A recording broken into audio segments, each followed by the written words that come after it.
Olá, boa noite. Estamos começando mais uma edição do programa Café com Leite, aqui pela TV Verde Vale, canal 13, e pela BrisaNet, canal 137, sempre com um tema importante para o nosso telespectador.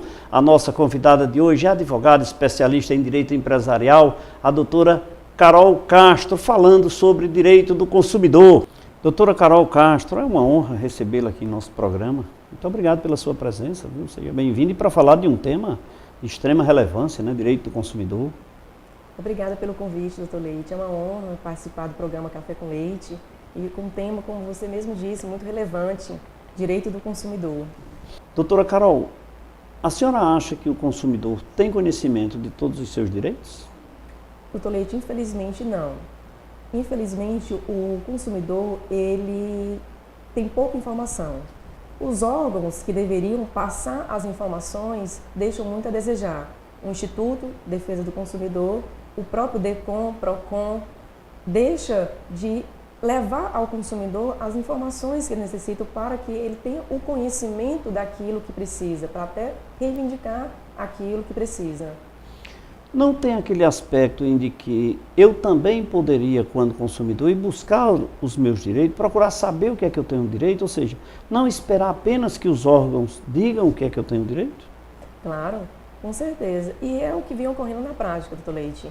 O consumidor, como os órgãos adequados a isso não transmitem as informações necessárias para o consumidor, então acaba que o consumidor está indo em busca dos seus direitos. E de que forma? Muitas vezes a gente se depara com o consumidor comprando o Código de Defesa do Consumidor, se depara com situações deles ir pesquisar na internet para saber quais direitos lhe dão direito, né? Aqui ele tem direito, né, doutora? Aqui ele tem direito. É que, na verdade, por ser uma coisa muito comum, está inserido no nosso dia a dia, né? Porque, em se tratando da expressão consumo, todos nós já somos partícipes desse meio, né, dessa roda, né, de consumidor. Então é importante que cada um individualmente também busque informações sustentáveis sobre seus direitos quando consumidor. Doutora, um detalhe importante, a ausência de conhecimento dos seus direitos. O consumidor poderá se sentir ou ser prejudicado? Com certeza, porque ele pode deixar passar uma determinada situação, pela ausência de conhecimento, passar de buscar aquilo. Exemplo, ele teria direito a uma prática abusiva, ele perderia a oportunidade de buscar, seja através dos órgãos, né, o DECOM, seja através da própria justiça, pleitear determinado direito que, na verdade, ele teria e, pela falta de conhecimento, ele deixa de ir buscá-lo. Doutora, o consumidor nós enxergamos o consumidor como uma pessoa mais prejudicada no âmbito geral, né? Ou seja, ele é quem sustenta o negócio, mas ele é quem sempre é o prejudicado na relação comercial quando há um problema. A senhora disse aí que dentre os órgãos protetores do consumidor, como o PROCON, o DECON, dentre outros, a senhora acha que são suficientes para a defesa do consumidor? Não. São muito poucos os órgãos de proteção ao consumidor.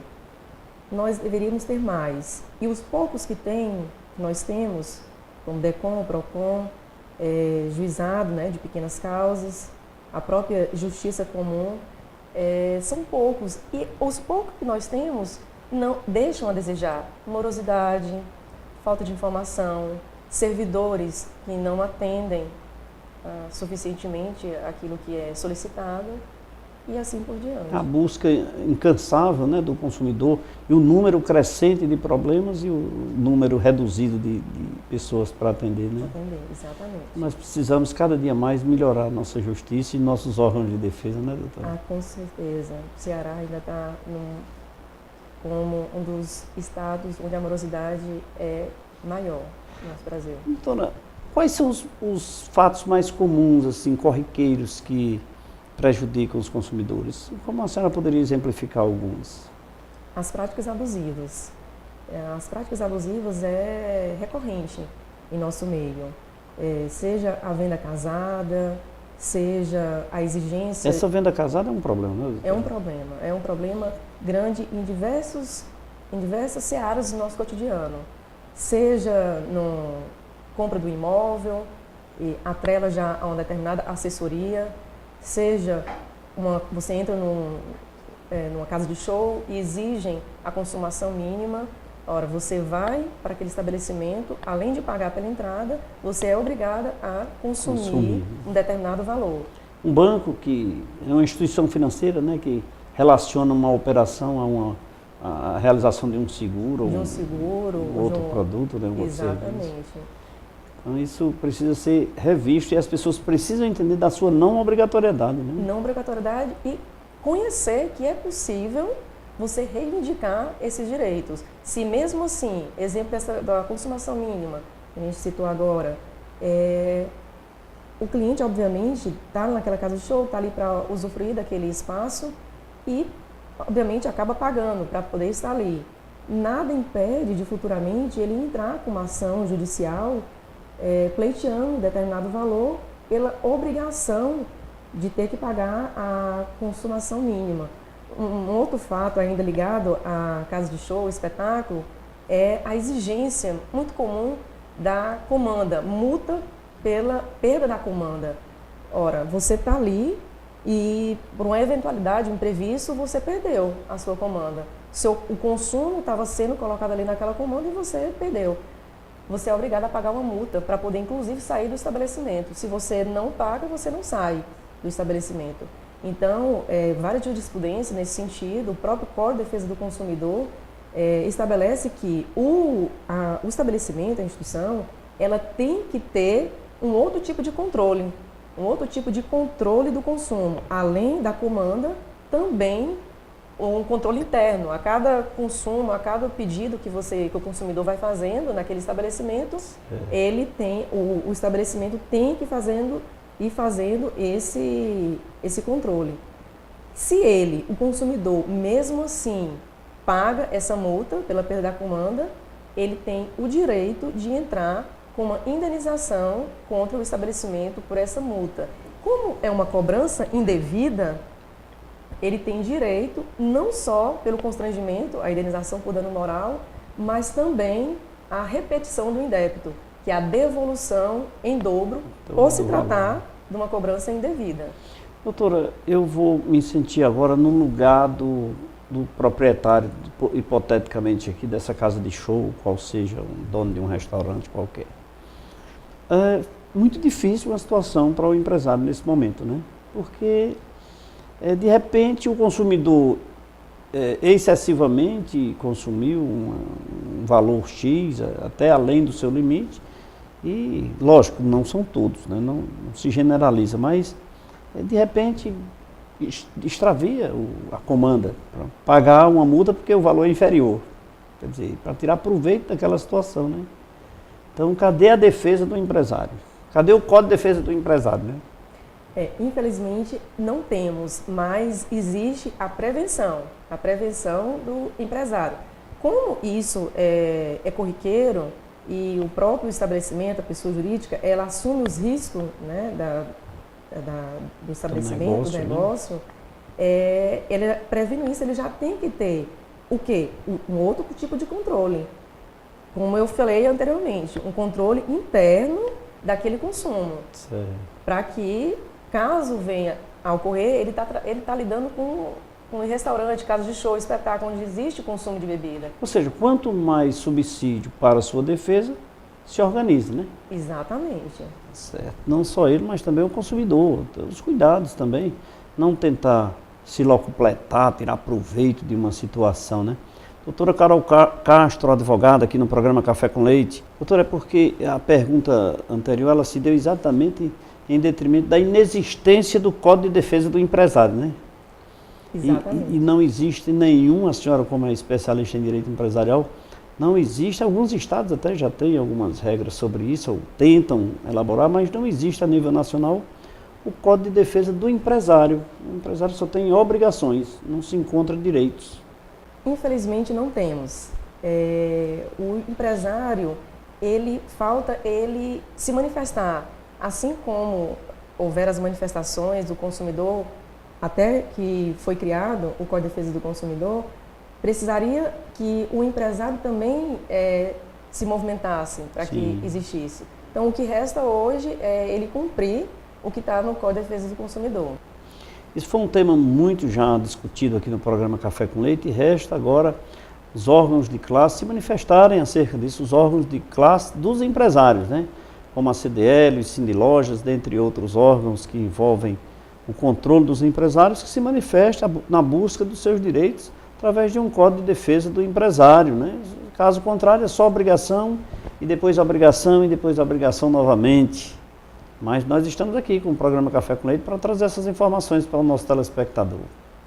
Doutora, um outro ponto importante é a questão do direito sobre aquisição de bens e serviços, e quando esses bens são perecíveis.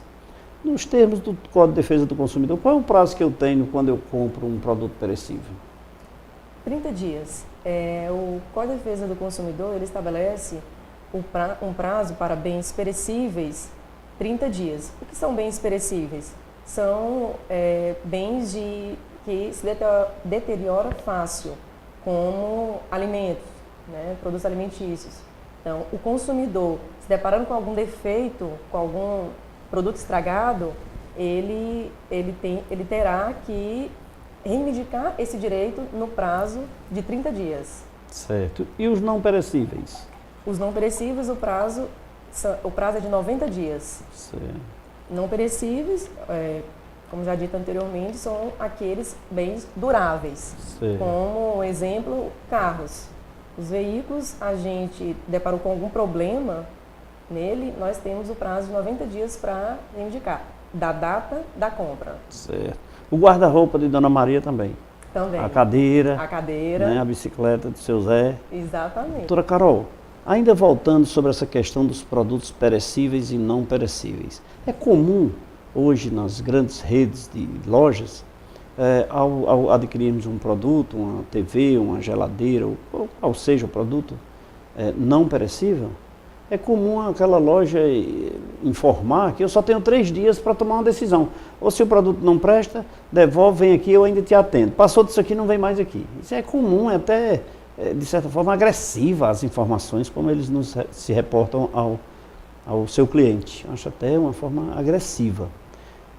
Como é? Se eu tenho no Código de Defesa do Consumidor 90 dias para reivindicar meus direitos, por que a loja só me dá 3 dias, no 4º dia não troca mais não? É uma confusão, uma briga. Doutor Leite, eu sei muito bem como é isso. Infelizmente, isso é uma prática abusiva. Isso aí vai de encontro ao Código de Defesa do Consumidor. Esse prazo de 90 dias, ele tem que ser cumprido. É o prazo legal, estabelecido no Código de Defesa do Consumidor. Então, algum consumidor, se deparando com essa situação, ele pode reclamar administrativamente para a empresa, mostrando que tem esse conhecimento, mostrando até o Código de Defesa do Consumidor, artigo 18, e não surtindo efeito, entrar na justiça, pleiteando indenização, pleiteando a troca do produto, a depender do que se trata, defeito, se esse defeito dá para ser corrigido, se não dá, a troca pelo produto ou a indenização pelo produto. E na justiça você pode pleitear, pode não, deve pleitear contra o estabelecimento que você adquiriu, como também a fabricante. Coloca no polo passivo as duas. Sim, quer dizer que se o produto deu problema, mas eu adquiri, doutora, com a loja A. Eu não posso, muitas vezes, como eu falei nessa questão dos 3 dias, a loja diz, procura assistência técnica. Ora, meu amigo, eu não sei nem onde é a assistência técnica, eu não sei onde é que funciona esse negócio aí. Eu adquiri aqui, eu deixei meu dinheiro aqui. E você me manda ir lá, sei lá, para outro município, para outra cidade, despachar meu celular para São Paulo, não sei para onde aí para consertar. Quer dizer, isso é uma forma abusiva. Abusiva, completamente abusiva, coibida inclusive pelo Código de Defesa do Consumidor. O Código de Defesa do Consumidor, ele é muito incisivo com relação a essas práticas abusivas. E os órgãos fiscalizadores, o Ministério Público, ele vem tentando, de certa forma, combater esses abusos. Então, como eu disse anteriormente, se deparando com essa situação, o consumidor vá buscar os seus direitos, porque vocês têm. Doutora, em se sentindo agredido nesse momento, ele pode imediatamente buscar os órgãos como o DECOM, PROCON, ou deve procurar um advogado, ou juizado especial? O que ele deve fazer primeiro? Porque é uma situação constrangedora. Eu cheguei lá, comprei um produto e o produto deu defeito, 2 dias depois, ou 3, ou uma semana que seja, eu volto na loja, sou mal atendido, estou com o produto ali na cabeça, sem saber o que fazer. E que ação? Eu vou procurar um advogado, eu vou no DECOM, eu quero uma coisa mais rápida. Eu comprei uma TV, eu quero assistir o programa Café com Leite. Na verdade, o meio mais rápido é ele procurar o próprio DECOM. O DECOM, você pode ir tanto como advogado, como desacompanhado de advogado. Então, é um órgão administrativo. É mais rápido a ação, né? É mais rápida a ação. Então, é um órgão administrativo que ele busca atender o consumidor de forma célere. Você hoje, a juíza entra com ação, uma reclamação no DECOM, com 60 dias está se marcando a primeira audiência para poder a empresa apresentar alguma proposta. Se no DECOM não for resolvida essa questão, ele pode buscar um advogado para ingressar com ação na justiça. Doutora, infelizmente, apesar de todos os benefícios que o consumidor tem, veja aí, quer dizer, se eu adquirir uma TV, vou dizer uma TV para você assistir o programa Café com Leite, viu? Não vai, manda consertar logo, pelo amor de Deus, às 8h30 da noite você liga a TV. Né, doutora? Com certeza. Então, chegou lá, não deu certo, vai para o DECOM. A média hoje, como a senhora disse, e nós trabalhamos na área jurídica sabendo disso, é uma média de 60 dias no DECOM, que é mais ágil, né, mais rápido.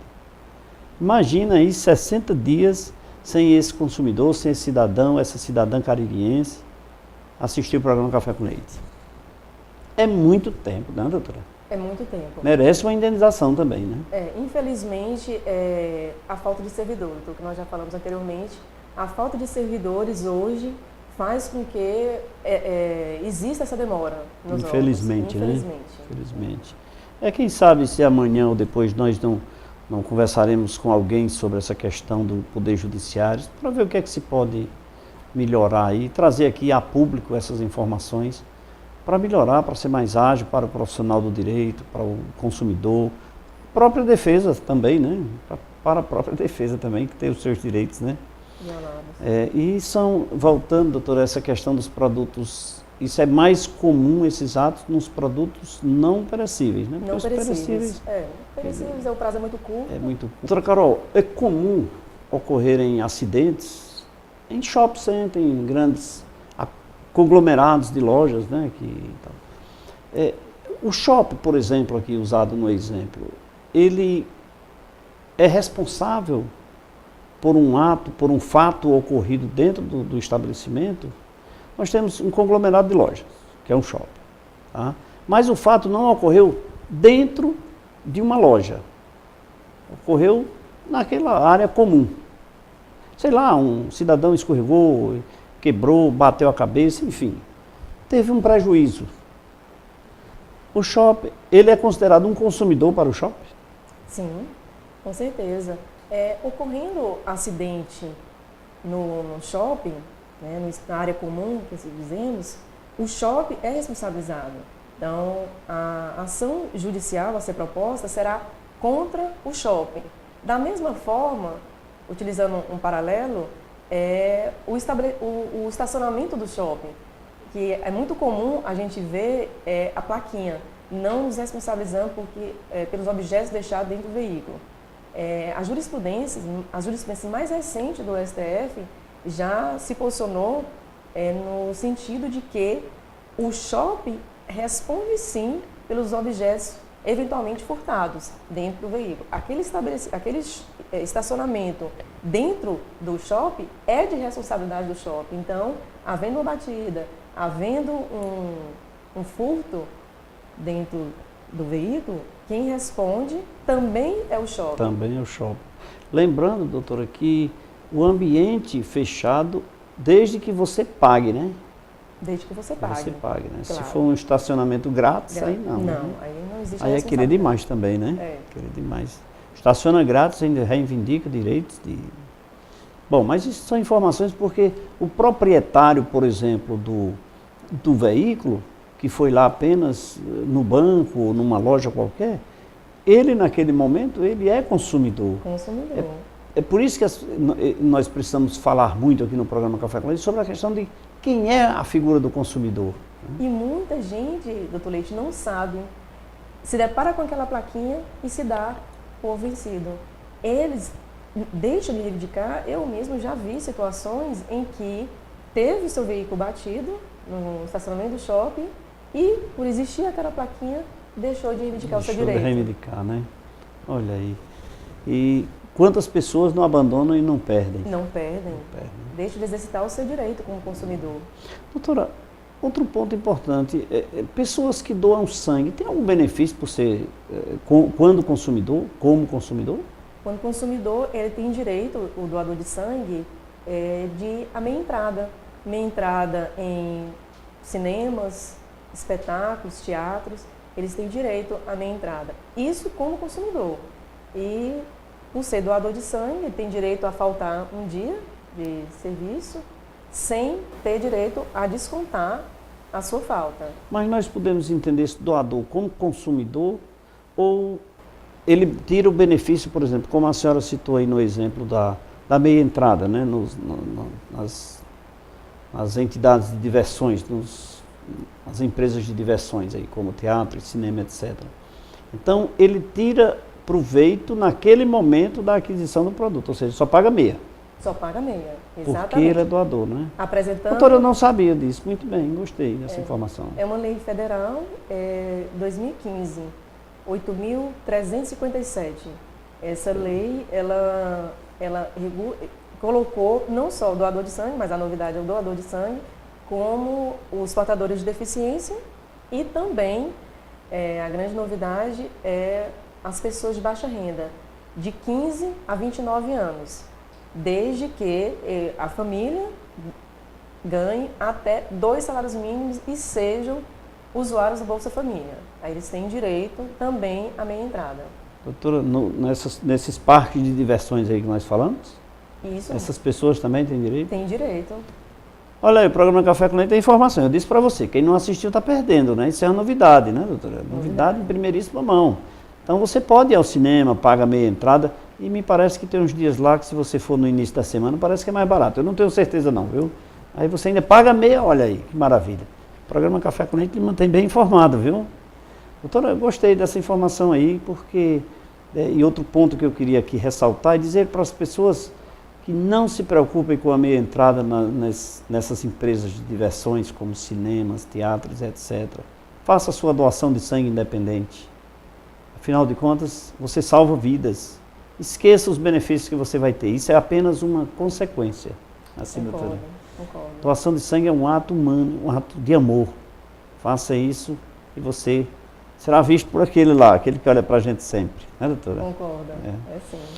Doutora Carol Castro, aqui no programa Café com Leite, ela que é advogada, especialista em direito empresarial. E poucas pessoas sabem, mas existe aquela obrigatoriedade do livro do Código de Defesa do Consumidor nos estabelecimentos, né, para que as pessoas possam, quando consumidores, buscarem subsídios para seus direitos. Né. Nosso telespectador precisa saber disso. E temos agora a obrigação também do livro de anotações de reclamações. Sim. Doutor Leite, os estabelecimentos, eles são obrigatórios ter tanto o Código de Defesa do Consumidor como o livro de anotações citado pelo Dr. Leite. Na verdade, esse livro se tornou obrigatório a partir de julho de 2016. Então, é uma obrigatoriedade recente e onde o consumidor ele tem a oportunidade de fazer as suas reclamações. A partir do momento que ele faz a reclamação, o estabelecimento tem um prazo de até 30 dias para poder levar até o DECOM aquela reivindicação. Chegando a essa reivindicação, o DECOM dará seguimento para apurar o que foi que ocorreu com aquele consumidor. A partir do momento que o consumidor elabora a sua reclamação, ele tanto uma via fica com a empresa, outra via fica com o consumidor e a outra via vai para o DECOM. Ou seja, é mais uma forma. A senhora trouxe aqui um exemplar do livro. Mostra aqui, João, por favor. Livro de reclamação, de reclamação do consumidor. Então, nesse livro aqui, o cidadão, ao se sentir agredido com os seus direitos, poderá... eu vou passar aqui, João, vou folhear. Aqui a lei, né? Lei 16.074. E aqui, onde ele preenche, doutora, segundo as suas informações, mostra aqui, João, por favor. Então, ele externa o sentimento dele de mágoa por ter sido prejudicado. E esse livro é obrigatório também nos estabelecimentos. Isso, é obrigatório. Em não existindo penalidade para o empresário, né? Penalidade para o empresário. De todas as formas, o empresário também... Mas é bom lembrar que o empresário também, em alguns momentos, é consumidor, né? Exatamente. Então, ele também pode usufruir desse benefício. Usufruir desse benefício. Por sinal, doutora, obrigatório somente, ou melhor, consumidor somente pessoa física? Não, tanto pessoa física como pessoa jurídica. É também a pessoa jurídica que também é consumidora. A empresa, né? A empresa. Desde que adquira para o consumo. Doutora, outro ponto importante. Se não me falha a memória, poucos dias atrás agora foi publicada uma lei pelo governo do estado também, que diz aí, me parece que limita sobre a questão da emissão do cadastro. Parece que eu não peguei a íntegra da lei, mas diz que se eu adquirir bens à vista ou no cartão de débito ou crédito, me parece que eu não sou obrigado a dar as informações para a empresa. Procede? Isso mesmo, Toleite.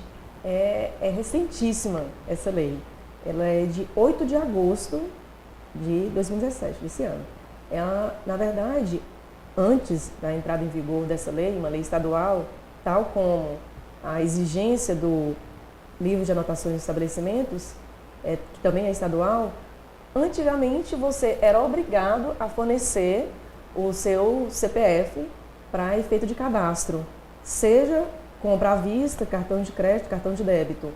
Hoje, a partir da entrada em vigor dessa lei, o consumidor, ele não é mais obrigado a fornecer seu CPF. Ele só é obrigado a dar um CPF para comprovar a titularidade do cartão. Quando a compra é por cartão de crédito. Mas se a compra é à vista em dinheiro, não, ele se recusa. Não tem por que se identificar. Pode se recusar, que está dentro da lei. Doutora, então veja só. Tem uma outra lei, eu não entendo mais, é lei demais que deixa o consumidor maluco, né? Mas vamos lá. Tem uma outra lei tributária, eu quando contador sou sabedor disso, onde as empresas que ao venderem acima de R$200, de R$200 acima, obrigatoriamente ela tem que inserir no documento fiscal, seja no cupom, seja na nota fiscal, o CPF do cidadão. Ora, mas se eu fui lá e comprei uma televisão para assistir o programa Café com Leite à vista e paguei em dinheiro, e eu quero só o cupom fiscal, é um direito meu, eu posso exigir o cupom fiscal ou a nota fiscal, um dos dois. Então, mas eu quero só o cupom e eu não posso dar o CPF.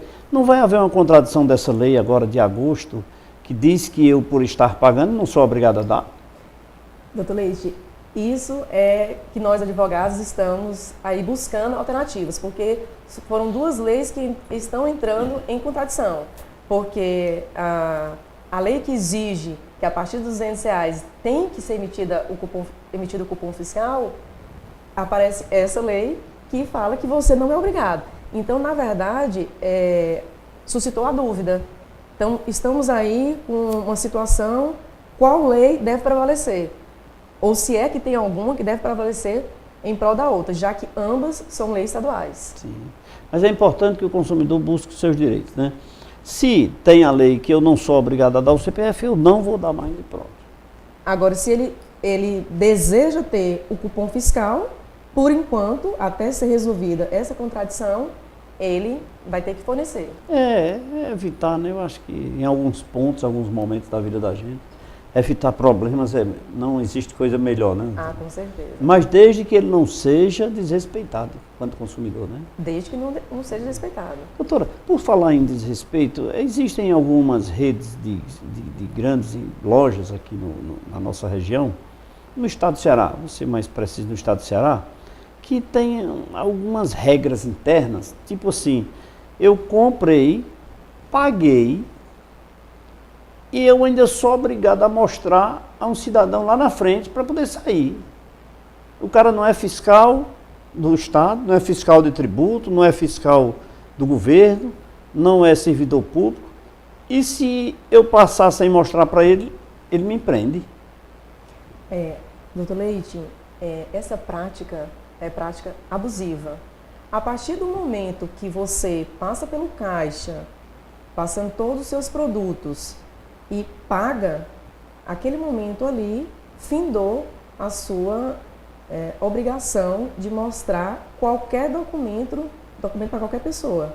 Então, você paga e ainda é obrigada a mostrar a nota como se você fosse um bandido para poder sair do estabelecimento, isso é prática abusiva, coibida pelo Código de Defesa do Consumidor. Você pode, inclusive, se recusar a não mostrar o cupom fiscal, certo? E se ainda assim você for violado, ou seja, obrigado a apresentar o cupom, você tem que reivindicar os seus direitos, para que assim a população tome conhecimento das práticas abusivas que nós, enquanto consumidores, somos muitas vezes obrigados a passar. Isso não deixa de ser um constrangimento. É um constrangimento muito grande. E um detalhe, doutora, aqui fica a minha observação. É importante que esse consumidor, naquele momento, ele tenha alguém próximo para testemunhar o fato, né? É muito importante, porque a prova é dele, né? A prova é dele. Então, a ação judicial, o que vai ser provado nessa situação vai ser através da prova testemunhal. Sim, então, ela é essencial. Se você tiver acompanhado de pessoas, você utilize elas para poder testemunhar a seu favor. Muito importante esse ponto da questão da prova, né, doutora? Porque muitas vezes, se você compra um produto, você tem a nota fiscal e o produto está com defeito, tudo bem, porque ali você consegue provar a relação comercial. Mas em casos dessa natureza de constrangimento, eu preciso de uma prova testemunhal, né? Como é que eu vou provar que eu fui constrangido? Exatamente. E esse vem sendo aliás, é o grande dilema de muitos consumidores. A dependência de pessoas. Quando, nessa situação, por exemplo, que a gente acabou de colocar, a prova é exclusivamente testemunhal. Acontece que, muitas vezes, o consumidor, ele deixa de buscar seu direito porque não quer pedir um favor para um colega ou alguém próximo para poder testemunhar seu favor, ou pelo fato da própria testemunha se recusar a ir testemunhar. Lembrando que a testemunha não é da pessoa, é do fato, né? Da justiça. É da justiça, testemunha do juízo. A testemunha é do juiz. Muitas vezes as pessoas, não, eu não vou testemunhar para fulano, você não vai testemunhar para ninguém, você vai contar a verdade para a justiça. Vai contar só o que viu. O que viu. Doutora, geralmente são comuns também os problemas que envolvem os serviços, eu diria assim, serviços públicos, como o serviço oferecido pela Companhia de Água e Esgoto, de energia, de telefone, que não atualmente são privadas, né, mas estão diretamente, intrinsecamente ligadas ao governo por ser um serviço de interesse público, né? O cidadão prejudicado também com esse tipo de serviço, ele, primeiro, é considerado consumidor e, se prejudicado, pode reivindicar seus direitos na justiça? Então, doutora Carol, em sendo eu um adquirente de um produto, digamos assim, que envolva uma empresa diretamente ligada ao serviço público, eu sou consumidor, primeiro, e segundo, eu posso reivindicar se eu estiver prejudicado? Doutor Leite, o senhor deve reivindicar os seus direitos, porque mesmo se tratando das companhias de água e esgoto, você, o consumidor, eventualmente prejudicado, ele é sim um consumidor. E na qualidade de consumidor, havendo qualquer tipo de prejuízo, você tem que buscar os seus direitos. E para isso temos tanto o Código de Defesa do Consumidor, como temos também o Juizado de Pequenas Causas. O Juizado de Pequenas Causas, ele não tem custo, você não paga custas processuais para dar entrada. E lembrando que até 20 salários mínimos, o consumidor não é obrigado a contratar advogado. A partir de tal valor, é obrigado a contratar. Já pode reivindicar até 20 salários mínimos, já pode ir lá sozinho, né? Sozinho, fazer a reclamação oral. É mais um ponto positivo para o consumidor, né? Ponto positivo. Para ir buscar, reivindicar os seus direitos. Doutora, um outro problema muito comum que se tem é a questão da publicidade do preço. Tem lá na geladeira não, na televisão que a senhora vai comprar digital para assistir o Café com Leite, viu? Que vai sair do ar agora em setembro. Ela vai comprar a televisão lá e tem um preço lá, R$1.000 à vista, mas não diz se é no dinheiro, no cartão, no cheque, tudo isso é à vista, né?